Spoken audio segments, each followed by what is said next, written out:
అమ్మో జగన్మోహన్ అచ్చెన్నాయుడు ఏం మాట్లాడారో ఒకసారి చూద్దాం.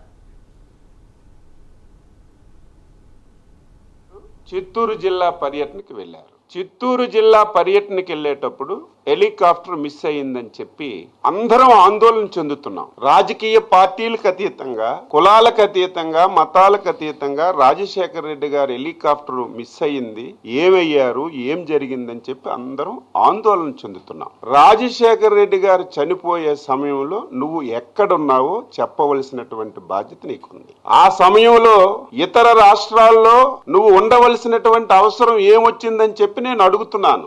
ఆ సమయంలో పోలవరం టెండర్లు చనిపోయిన రోజునే 100 కోట్ల రూపాయలు టెండర్లు ఆన్లైన్లోకి ఎక్కించి టెండర్లు పిలిచినటువంటి పరిస్థితికి ఆన్సరు నువ్వు చెప్పవలసినటువంటి అవసరం ఉంది. మొన్నటి వరకు బొత్స సత్యబాబు గారు చెప్పినా, లేకపోతే XY మాట్లాడినా, మాకు అనుమానాలున్నా మేమెప్పుడూ అనుకోలేదు. కానీ ఈ పరిణామాలన్నీ చూస్తే ఆ రోజు రాజశేఖర రెడ్డి యొక్క మరణానికి కూడా నీ బాధ్యత ఉందని ఆ రోజు ఏదైతే బొత్స గారు చెప్పారో అది కూడా ఈ రోజు నాకు అనుమానం వస్తుందని చెప్పి తెలియజేస్తున్నాను. రాజశేఖర రెడ్డి గారు చిత్తూరు జిల్లా పర్యటనకి వెళ్ళారు. చిత్తూరు జిల్లా పర్యటనకి వెళ్ళేటప్పుడు హెలికాప్టర్ మిస్ అయ్యిందని చెప్పి అందరం ఆందోళన చెందుతున్నాం. రాజకీయ పార్టీలకు అతీతంగా, కులాలకు అతీతంగా, మతాలకు అతీతంగా రాజశేఖర రెడ్డి గారు హెలికాప్టర్ మిస్ అయ్యింది, ఏమయ్యారు, ఏం జరిగిందని చెప్పి అందరం ఆందోళన చెందుతున్నాం.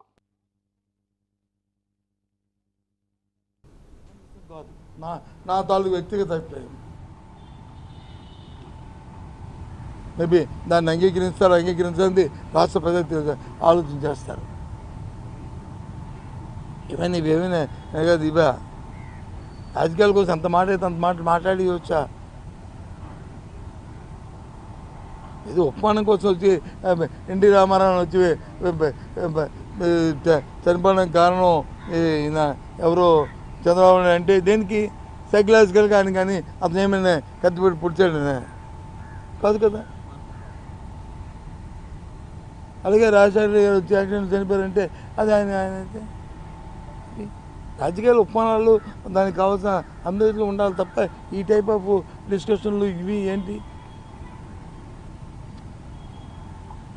ఇవాళ ఎందుకు అసలు ఈ మా మామగారు అంటే ఎంత ఇబ్బంది పడిపోయి, ఎంత ఆవేశపడిపోయి, ఎంత లేనిపోయిన వాక్యాలు మాట్లాడుతూ లేనిపోయిన తెస్తూ ఎందుకు అంత ఉలిక్కి పడుతున్నారో చెప్పండి, నాకు అర్థం అవ్వట్లేదు. దానివల్ల ప్రయోజనం లేదు, దానివల్ల ఇబ్బంది లేదు, దానివల్ల నష్టం లేదు. దానివల్ల వైసీపీ పార్టీయే బదనాం అవుతుంది, వైసీపీ పార్టీకే నష్టం అనుకున్నప్పుడు మీకెందుకు బాధ? మీకెందుకు బాధ చెప్పండి? ఎందుకు మంత్రులందరూ గంటకి మరి ప్రెస్ మీట్ పెట్టి ఇష్టం వచ్చినట్టుగా మాట్లాడుతున్నారు? ఎందుకు మాట్లాడుతున్నారు? ఇష్టం వచ్చినట్టుగా చెప్పుకుంటున్నారు చెప్పండి.